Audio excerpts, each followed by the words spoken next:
Welcome to the Brain People Podcast, a show where four mental health experts team up to bring you practical tools for overcoming mental health challenges. The Brain People don't replace your doctor or therapist, but we will give you some extra tools to help you on your journey.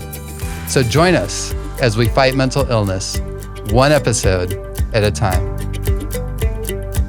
Welcome to the Brain People Podcast. I'm your host, Dr. Daniel Binus, and I'm a psychiatrist. And today I'm joined by my co-host. Hi, everyone. My name is Dr. Katie Cruz. I'm a licensed clinical psychologist. All right. I'm still getting used to that cruise. I would expect the Elson, but we're happy that we're cruising along today. So today we're going to be talking about DBT. We're going to give an overview of DBT, which is a type of therapy, and Dr. Katie's going to be getting into some of the details on that. So we're going to have a lot of fun going over this. This is actually, I think, a very cutting-edge approach to mental health that has helped a lot of people that I've already seen. So we really hope you get a lot out of this. And we plan in the future to do more subsequent episodes that will flesh out some of the details of DBT. But for now, we're going to do an overview. So let's get right into it. So Dr. Katie, when we're talking about DBT, what does DBT even stand for? Yeah, so it stands for Dialectical Behavior Therapy. What does that mean? Yes. Dialectical. So dialectics are two seemingly opposing ideas that both can be true. So an example of that would be, with a couple, I love you, but I can't stand you right now, right? Now, the but often negates the prior statement, so you would instead want to use an and. So seemingly opposing ideas, but both can be true. So you might ask, how does that relate to therapy? One of the goals of dialectical behavior therapy is to help people to realize how complex life is and to engage with it and understand it as a whole. Instead of rigid black and white thinking, we want to have dialectical thinking and dialectical behavior. Yeah, and that makes a lot of sense because when I think about, a lot of the people I work with and even, my own life at times, it's easy to jump into this like, oh, I'm so angry with this person or upset about this situation and it's just all bad or all good. And in reality, most of life, there's a mixture of good and bad. It's like there's no perfect person, right? There's no perfect relationship. There's no perfect job. And so how do we kind of hold that in place in a way in our mind in an emotional space that's healthy where we're like, okay, yeah, there's some good about this and there is some things I don't like, but that doesn't mean I have to just like run the other direction because I don't like it. I still want to make wise choices related to that relationship or that job or whatever it might be. Exactly. So how did dialectical behavioral therapy actually even develop? So DBT came about really from CBT. So CBT is kind of the foundation to understand DBT. And with CBT, a main focus, well, let me pause for a second. You can think about the cognitive triangle of thoughts, emotions, and behaviors, right? And how they all are connected. Now, CBT has a huge emphasis on thoughts. And they were doing some trials on CBT for suicidal behavior and patients who struggled with this, and CBT was not very effective. And so because of that, they realized we need a emphasis on emotions, especially those who struggle with very intense emotions. So not just for suicidal behavior, but also other things that are related. But that was when it came about because of the recognition of when we're trying to change our thoughts, but we're in emotion mind, it's impossible to really do the skills that CBT is so known for and really great at, but we need to add additional skills in order to help those who struggle with emotion regulation. That makes a lot of sense to me, especially from a neurological perspective even, because, when we think about our rational mind, of course, we're talking about, our frontal lobe, and we're like, okay, if I'm calm, cool, and collected, yeah, I can reason through and I can see how this situation, like where maybe someone yelled at me, is like, okay, yeah, I should have handled it this way, and this would have been the best rational response, or this is the way that I can kind of like reframe that. And that's where CBT is great, right? It's great when your mind is kind of calm, cool, and collected. You're able to reason through stuff. But what happens, even from a neurophysiological standpoint, like you said, when those emotions come up, then the frontal lobe tends to shut down, and it's like the emotions just hijack, and you can sit there and try to rationalize with yourself or rationalize with someone else, and it's like, ain't gonna happen, right? Yeah. And, with CBT, it's not completely just calm and collected, even just a little bit of your frontal lobe, Uh-huh, right? So uh-huh. that's where you can think about like an emotional thermometer from like 0 to 50 might still be okay to use CBT, but past a certain point, right? We kind of do this with our hand, like, oh, there goes the frontal lobe, right? And the motion centers are really firing. And I think oftentimes when we think about our frontal lobe, we emphasize decision making, which is true, but we forget that it's also important. It's the brakes, right, Yes. of our emotions. And so if you're driving really fast without brakes, it's very scary. And so DBT does a really good job at helping people calm the emotion centers in order to turn back the frontal lobe on to then re-engage the brakes, as well as with inhibition, right, to be less impulsive. So DBT, in essence, helps people maybe recognize when they've gotten to that point where they're not using the rational brain, or I think they Mm-hmm. call it, was it the wise mind that they often Mm-hmm. refer Mm-hmm. to, right? And then I think there's some tools that we talk about that can actually help calm that emotion so that, like you said, we can kind of re-engage the rational mind and move forward in a wiser way. Yeah, yeah. So a huge focus on emotions and how to calm, especially intense emotions. That makes a lot of sense. So, who is DBT good for? hmm So if you think about those who struggle with intense emotions, right, we could use that as a general kind of precursor, but then you can think more specifically about disorders that really highlight that component. So, one of the ones that DBT is often known for, now, it's important to recognize that it's not only for this, because some clients are like, oh, I heard that's for, for this disorder. I don't have it, right? I don't want to do DBT Right. because it has often a negative connotation, but that's borderline personality disorder. So, in that disorder, they do struggle with very intense emotions. And related to that, another big component, which we'll talk about in DBT, is relationships and instability in relationships. So I like to think about intense emotions that then start impacting behaviors in a Mm. negative way. So some disorders that really emphasize the emotions part, borderline, bipolar is another common one, but even things that we think about that may not be uh, so specific to DBT, can even have like a gray zone of CBT and DBT, like panic disorder, right? Mhm. Panic Mhm. disorder can be treated well with CBT, but they do have the intense emotions component to it, which they can benefit from DBT skills as well. What about even is PTSD at times Yes, helpful? for sure. Yeah, yeah. PTSD, you think about has the intense emotions, right? That then also impact their behaviors. So really, at the focal point of it, it's intense emotions, and that can span across different disorders. Typically, things like depression, where it's kind of the low end of those emotions, they can still benefit from certain skills in DBT, but it's not wouldn't be the main focus. So a lot of the anxiety disorders really could benefit Mhm. from DBT, and then of course, like you said, borderline. It wasn't DBT initially come out of like borderline treatment. Yeah. So the founder, Dr. Linehan, Marsha Linehan, she herself struggles with BPD. And it's interesting because for her and her experience, like she personally experienced the difficulties and challenges of other treatments. And so what was helpful for her is she's like basically like a buffet.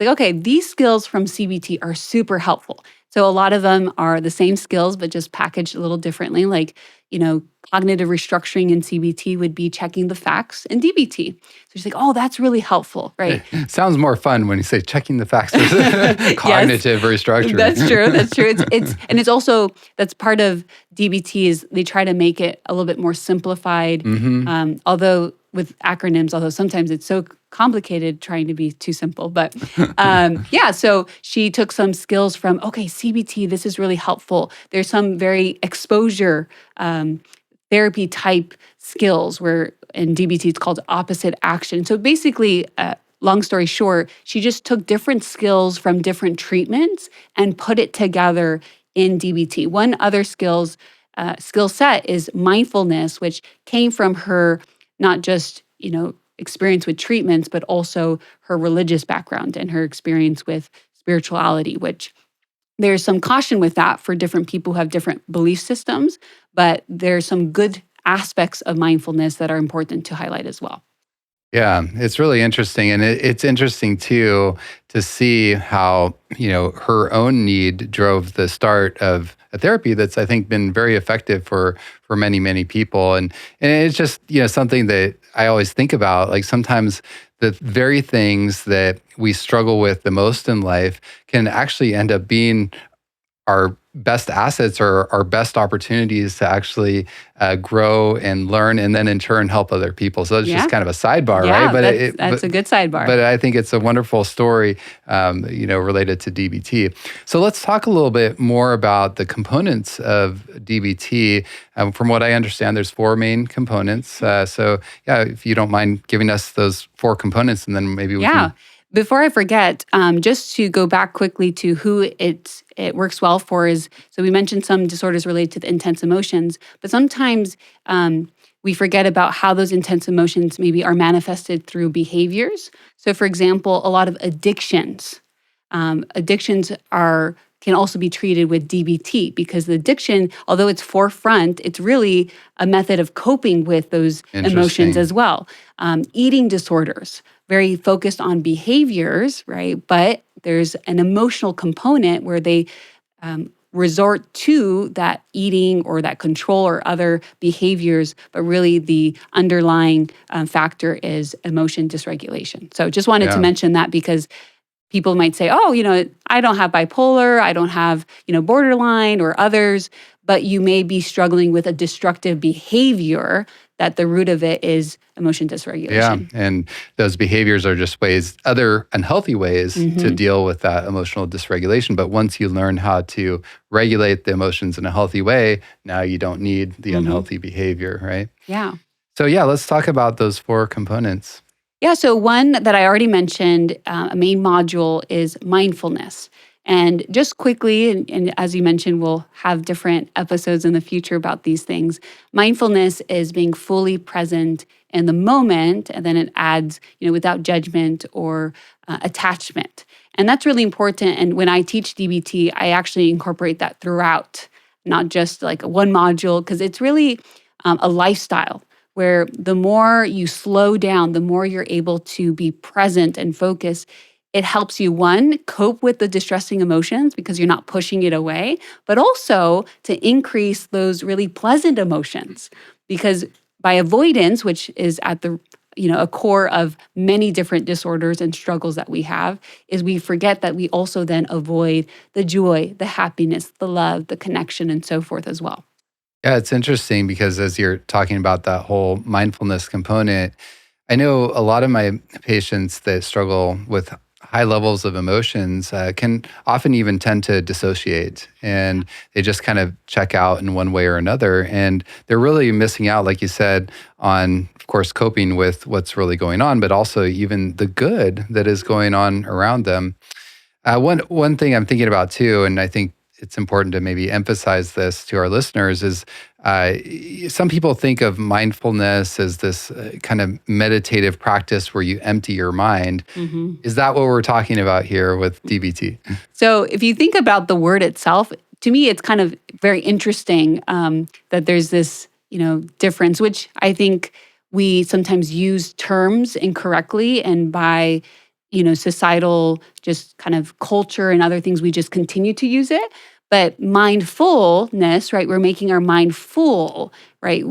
And that's why being present is making your mind full, because you're taking in everything, the sights, the sounds, the smells, everything with our senses. And so it doesn't mean to empty your mind. It's quite the opposite. So I just find that fascinating.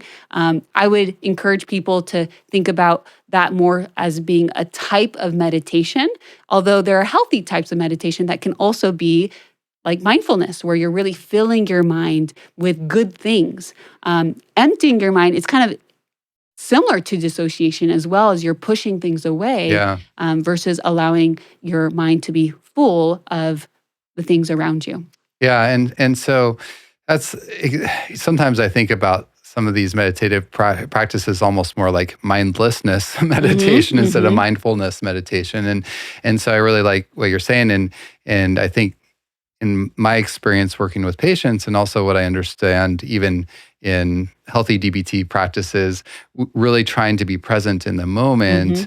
And like you said, taking in those things rather than trying to empty your mind is the key. Yeah. And one thing that you often hear in relation to mindfulness is grounding yourself in the present moment, which helps a lot with your emotions, because your emotions are trying to take you away, and you're in that emotional mind and you're not connected to reality. And so it really connects you. And then when it comes to emotions, if you're not being present with them, like, you can't change what you're not willing to face. And so DBT does a really good job at teaching you how to be mindful of your emotions. What's happening in your body? What are these emotions communicating to you? And then how do you respond if it's like, oh, I'm anxious. Is there danger, right? Be mindful of that. Or am I anxious for other reasons? So it really helps with mindfulness in general of the external, but then mindfulness of the internal, which many times we just try to push away. So let's say that I was, let's just pretend like I'm this patient that's really angry right now, and my emotions are like, so is there some kind of grounding technique that you could help me out with right now? Because I'm really upset. I can tell. I know. So I'm trying to be. We could start with the external, right? Okay. I think it's probably been mentioned on another episode because it's a key one, the 5, 4, 3, 2, 1 exercise, right? 5 things you can see, 4 things, and you just basically go through the different senses. That helps you ground yourself in everything around you, right? Which then basically what it does is it starts cooling down those emotion centers, and then allowing yourself to, activate that frontal lobe to ground you. And then the anger becomes less intense, and you can think more clearly, instead of, as some people say, I see red. Yeah. Right. But you're having to use other parts of your brain, right? Which will then kind of almost distract from that intense emotion. Yeah. Okay. But then also you could do a more mindfulness exercise of your emotions I would say, Dr. Binus, like, how are you feeling in this moment? And then even for you, what's fascinating, they've done studies on this, for you to label your emotion, that requires your frontal lobe, that requires a cognitive aspect to it. And so you're already breaking the hold of your emotions. And so just labeling emotions itself and being mindful of, like, I am feeling angry right now. And why are you feeling angry, right? How do you feel that anger in your body? But then you're having to start thinking like, well, why am I feeling angry? And that's, like you said, another rational part, right? Yeah. And then we would go to, what is that anger communicating to you? And then what is it motivating you to do? Which goes to, that links with the emotion regulation part. Wow. Yeah. That's fascinating just to see how we can use some of these grounding mindful techniques to really like cool things down, and not only cool things down, but then to start actually uncover what are some ways to deal with this anger in a more healthy way, right? So what's the next component? So the next one that we already started kind of touching on is emotion regulation. So what can I do to cope with my emotions on a daily basis? Now, this is not in crisis moments. This is not like really intense emotions. It's just kind of the everyday emotions, things that mindfulness of emotions is a part of it. Checking the facts of, what are my thoughts that are feeding this? Do my feelings fit the facts? I'm angry. So if you were to say, I'm angry right now because, Katie, you're talking too much and you're hogging the mic, and then you check that with the facts, you'd be like, no, we're both talking. And partially, if I'm talking more, well, you are interviewing me, right? So then those skills, which again, you're not in the crisis mode, like point of no return. So you can still use cognitive skills, which, is some elements of CBT in there, but emotion regulation in general is like the 0 to maybe 50 or 60, where you still can do things of, I recognize emotion, then what do I do with it? Yeah, thank you. I'm already feeling calmer now because that's Great. exactly what was going on. You read my mind. Yeah. So, and with that emotional regulation piece, there, I'm trying to remember. There was one acronym that I think you've mentioned before, which basically has to do with like taking a timeout, and Mhm. I'm trying. So that one is in the distress tolerance Oh, one. okay, That, okay. yes, good memory. Well, maybe we should go there unless Yes. you had anything No, else no, you no. wanted to They touch they on. kind of you have to kind of talk about them simultaneously. What, So what's the difference, by the way, yeah, between? so the third module of distress tolerance is the intense kind of crisis emotion. So Okay, that would be like the 60 to 100, right? Point of no return for some people, right? Where their frontal lobe's completely off, right? So distress tolerance teaches you, how do I tolerate that distress? So it's not, the goal of distress tolerance skills is not to make your life better, is to make sure things don't get worse. okay, So every day, the emotion regulation is, how do I make my life better, right? Coping with things day to day. But when I'm in crisis mode, like if I'm super angry, like how do I just cope enough to not make it worse? How do I not say hurtful things or punch someone or do something that then I'm cleaning up later? And that often sadly happens with intense emotions. We lose control at times. yeah. And then that makes it worse, and we're trying to clean it up, and then we're stressed about that. And then we are really ashamed of the emotions. So we then try to suppress them again. And it just becomes this like all or nothing. When people describe, I go from 0 to 100 in 2 seconds. And you can't take back what you've already Hmm. said or what you've Yeah. already done, right? And Hmm. that makes it so hard to deal with later. Yeah. So the acronym you were mentioning is STOP. It stands for That's right. stop, take a step back, observe, and then proceed mindfully. And it's the first skill in distress tolerance. It's like, whatever you do, whether it's a panic attack, an anger outburst, or anything related to any intense emotion, just stop. Don't say another word. Don't think another thought. Don't act. Just stop.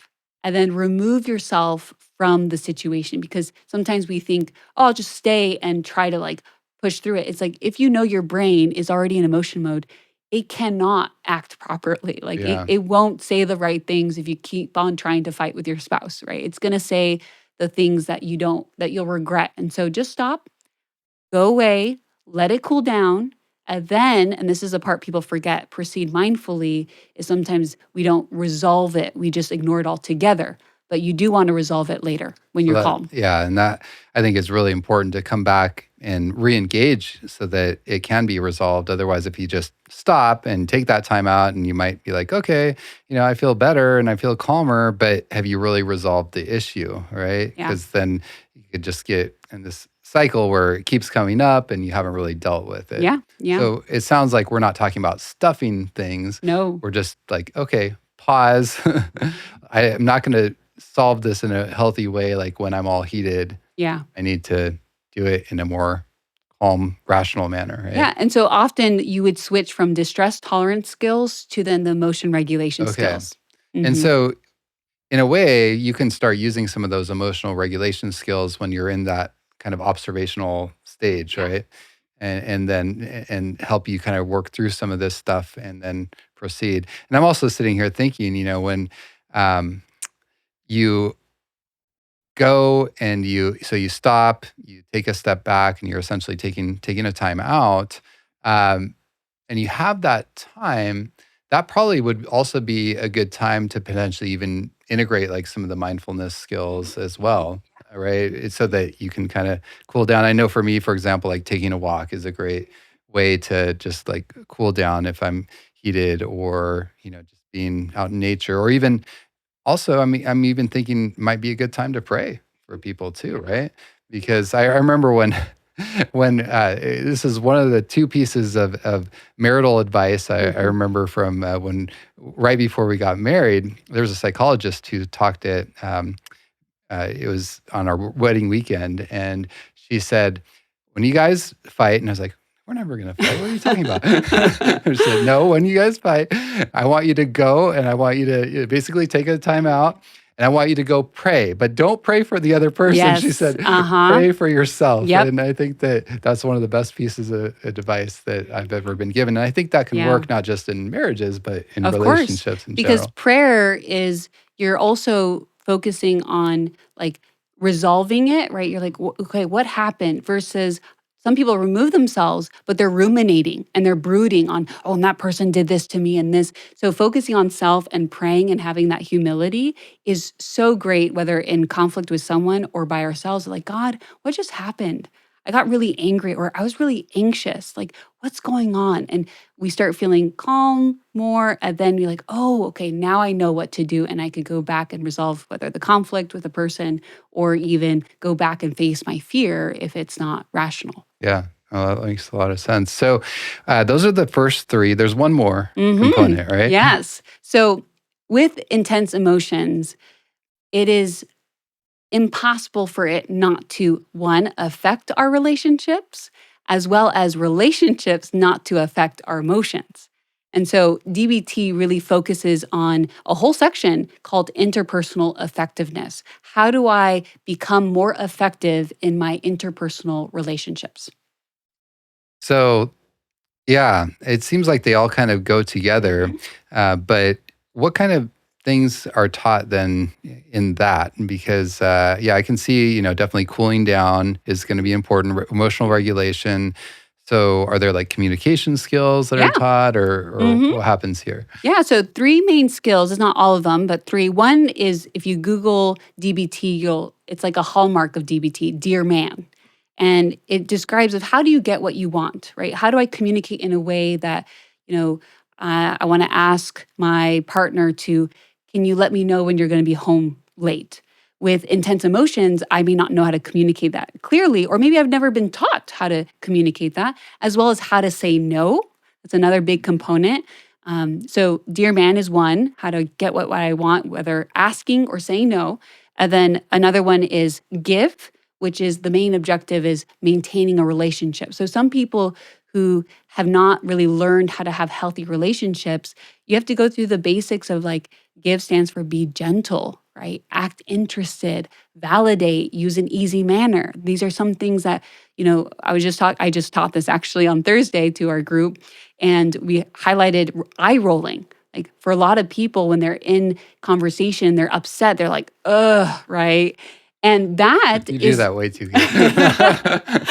yes, I have experience with working with people. Okay, okay. So little things like that really impact our relationships and one, make the relationship worse, which impacts our emotions, or right, our emotions impact those behaviors that impact our relationships. So that one is specifically how to maintain relationships.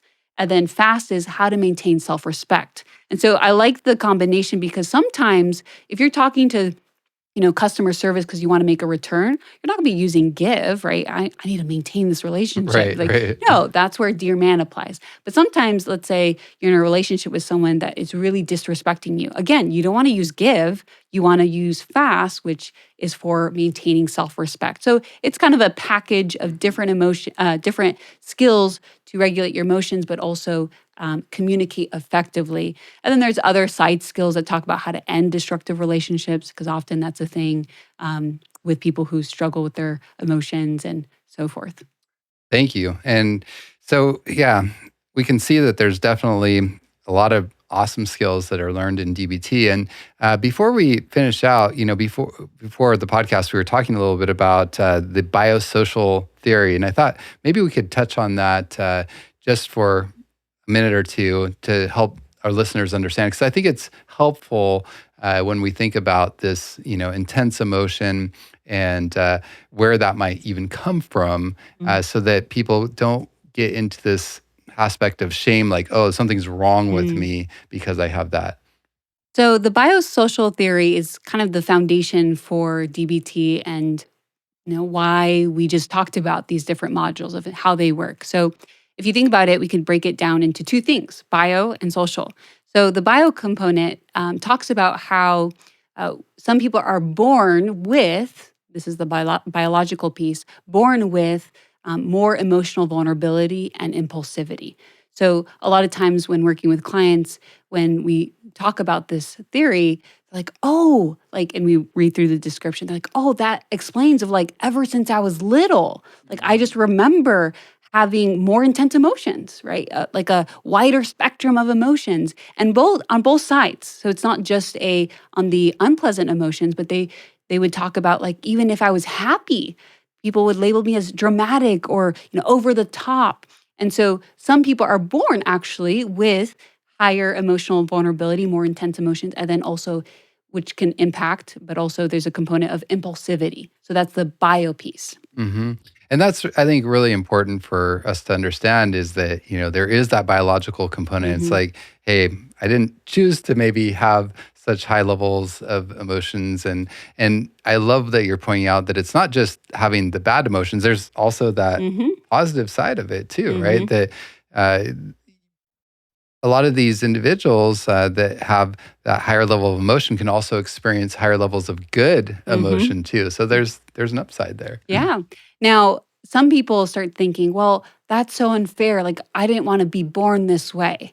And sometimes even for me as a, Christian therapist, you start thinking like, oh, is that unfair? Did like God just, have them start off their life with these, more intense emotions? However, just that biological piece does not mean that you will have mental health difficulties and potentially a disorder.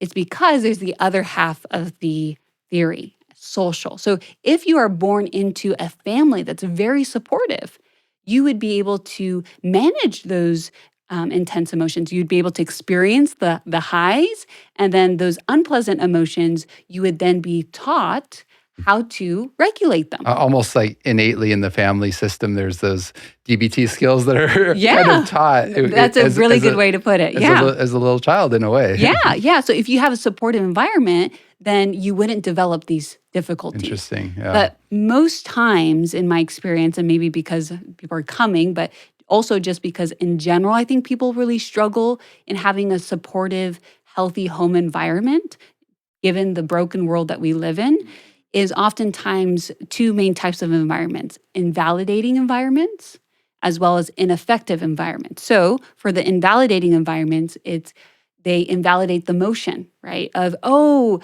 stop being so weak, right? And generally, if you look at different cultures, most cultures have a negative view of emotions.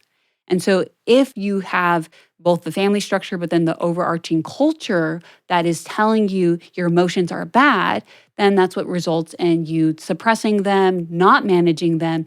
And the more you suppress, the more kind of the more they grow. More the pressure builds, right? It's like a Exactly, volcano. exactly. And then that makes it worse than the invalidating environment, thinks worse of you again, shames you more, and it becomes this nasty cycle. Wow.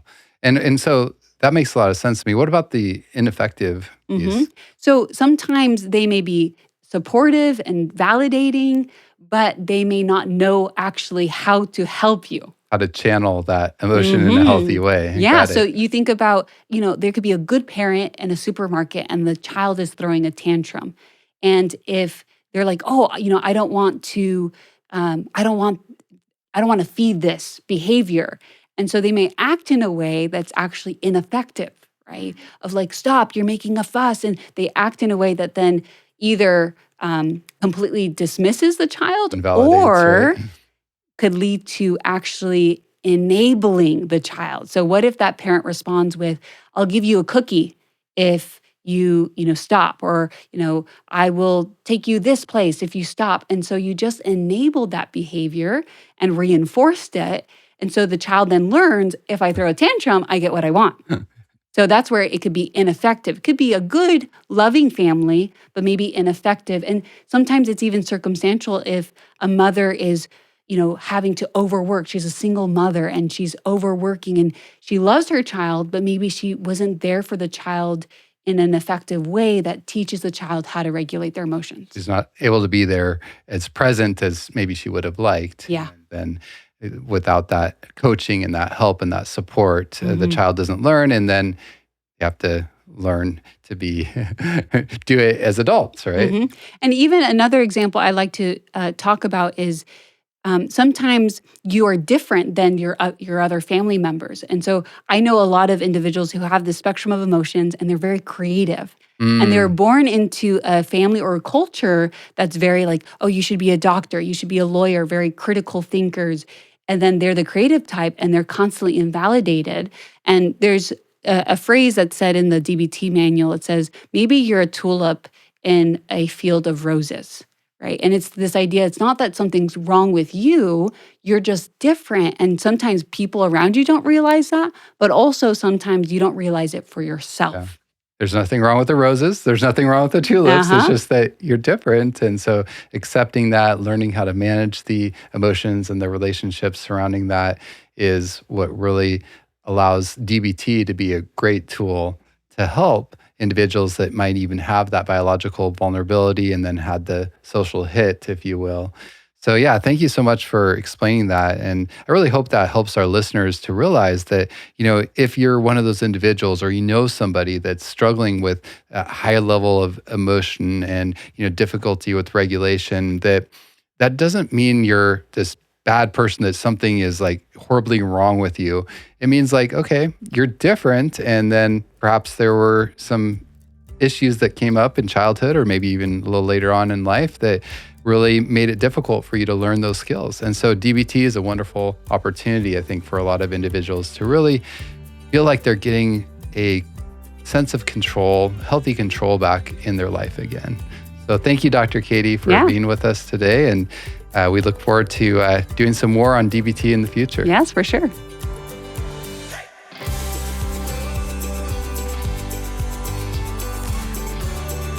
Thanks for listening. To hear more episodes, find us on social media, or support us financially, visit thebrainpeoplepodcast.com.